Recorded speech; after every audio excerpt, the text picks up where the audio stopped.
Sesaat lagi Anda akan menyimak Bincang Psikologi Keluarga.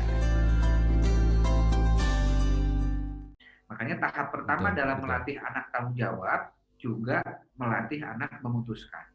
Jadi sekali lagi, tahap pertama mendidik anak tanggung jawab berarti melatih anak, mendidik anak memutuskan. Karena ada korelasinya di situ, Kang Purwa. Apa korelasinya? Korelasinya adalah bahwa krisis terbesar dalam kepemimpinan adalah tidak adanya keputusan. Keputusan tidak ada yang benar, tidak ada yang salah. Keputusan selalu ada plus minusnya. Ya, kemarin juga ada yang sahabat yang menyesali keputusannya, akibat menyesali keputusannya, dia malah diserang cemas karena merasa keputusannya salah. Dan banyak orang yang dikorbankan akibat keputusannya. Saya bilang, ini salah satu bahaya kepemimpinan. Ketika seorang pemimpin menyesali keputusannya, membuat dia cemas, malah tindakan-tindakannya menjadi kontraproduktif terhadap upaya-upaya manajemen gitu. Malah sampai 2 minggu itu nggak keurus bisnisnya gara-gara kecemasan itu, merasa bersalah yang berlebihan begitu. Nah, bagaimana ketika seorang anak kita didik mulai memutuskan? Jadi kita harus begini ke anak itu. Apapun yang sudah kamu putuskan, itu sudah yang terbaik kemarin itu. Itu sudah yang terbaik kemarin.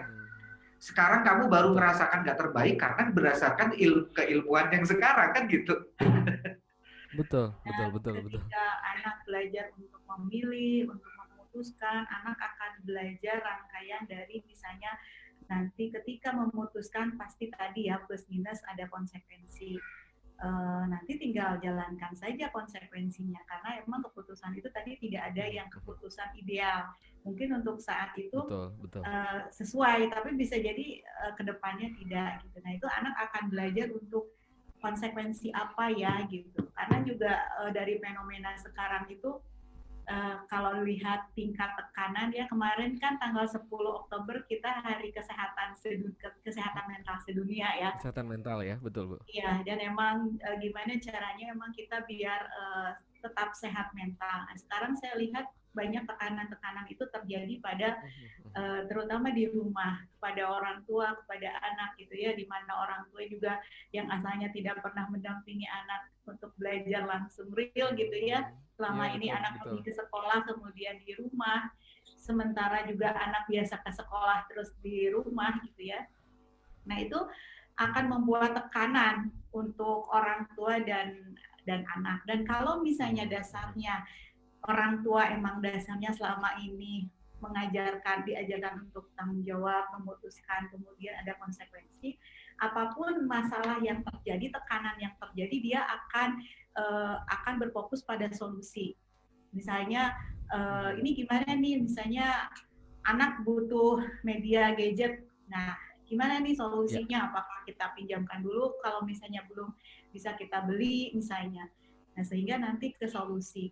Jangan sampai memang ada beberapa kasus di mana di orang tua saya nyerah Bu, saya istilahnya untuk mendidik anak karena anaknya pas di rumah itu nggak mau gitu ya, disuruh belajar nggak mau, sementara kan gurunya Bu ini gimana anak ibu belum ngumpulin tugas gitu ya, mungkin orang tua juga merasa didesak sama guru gitu ya, dan akhirnya anaknya juga diajak nggak mau gitu, dan akhirnya orang tuanya nyerah, udahlah kayaknya saya nyerah gitu. Saya bilang kalau ibu nyerah gimana anak ini, kan emang kenyataan sekarang gimana emang begini gitu. Ya udahlah saya mau titipkan saja misalnya ke orang tua saya atau ke pesantren. Nah, hati-hati itu sedang lari dari masalah. Tapi ketika dia misalnya memutuskan ini anak saya loh istilahnya, kalau istilah Sundanya hadai goreng, apapun masalahnya, yuk kita cari solusi, pasti kan ada solusi. Nah itu rangkaiannya banyak sekali ketika anak memutuskan. Rangkaian untuk ke arah sananya itu yang pertama ya. Kemudian yang kedua itu kalau anak terbiasa misalnya membantu orang tuanya mengerjakan pekerjaan rumah tiap hari, nah itu akan mudah loh untuk istilahnya untuk belajar online sekarang gitu ya, karena basicnya kan anak sudah ada. Tapi kalau misalnya anak juga di rumahnya serba enak, nah ini banyak orang tua yang gimana nih, belum mandi, belum bangun. Jadi orang tuanya jadi stres gitu ya. Nah makanya emang sekarang tuh saatnya emang Allah itu sedang mentarbiyah semuanya. Terutama emang yang menjadi bidikan adalah kembali lagi ke madrasah pertama orang tua. Jadi sekarang yang banyak ini orang tua bagaimana mendampingi anak, karena saya juga sebagai orang tua.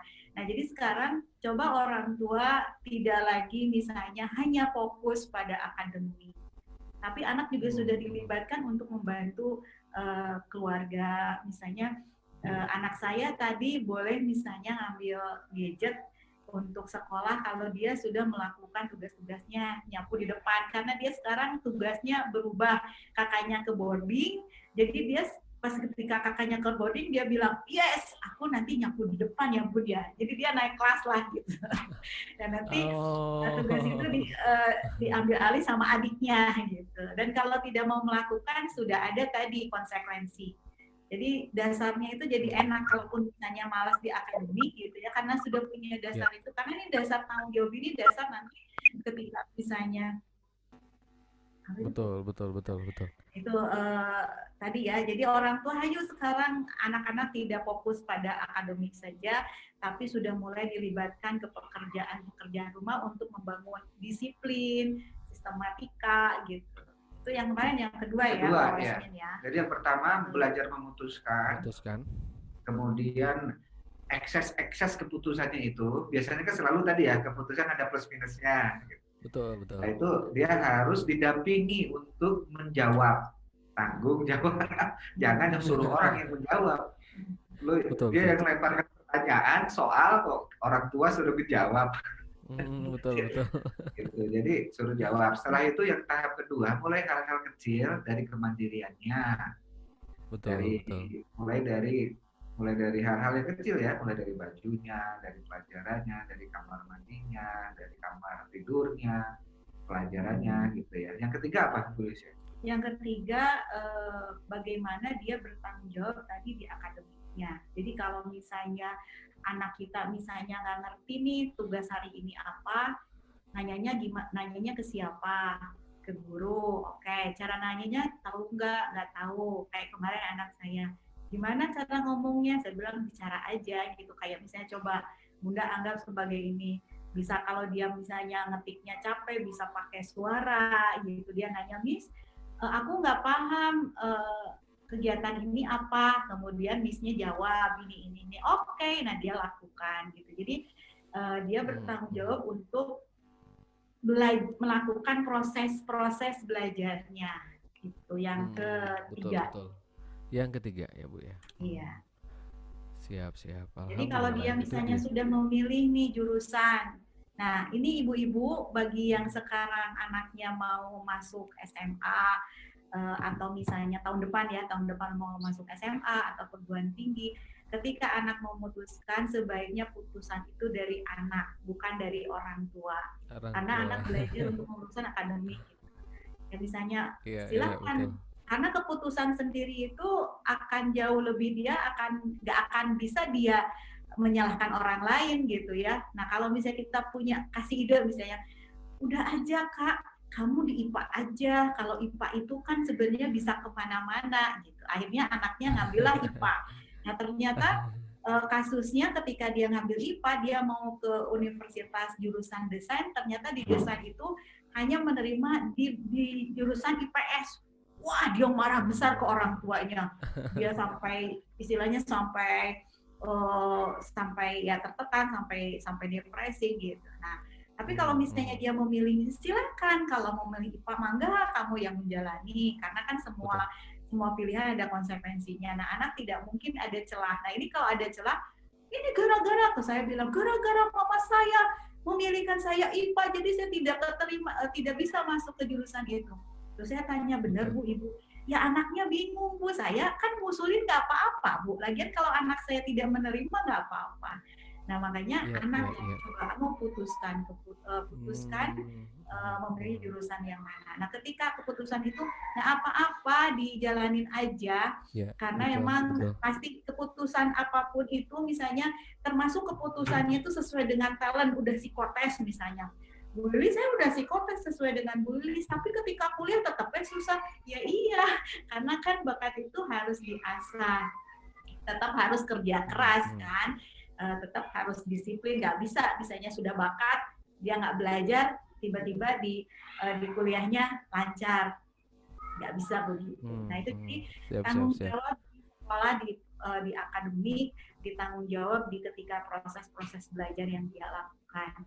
Nah itu harus mengajarkan juga kepada anak-anak kita. Nah ini terutama kepada yang mau pilih jurusan di SMA atau kuliah gitu.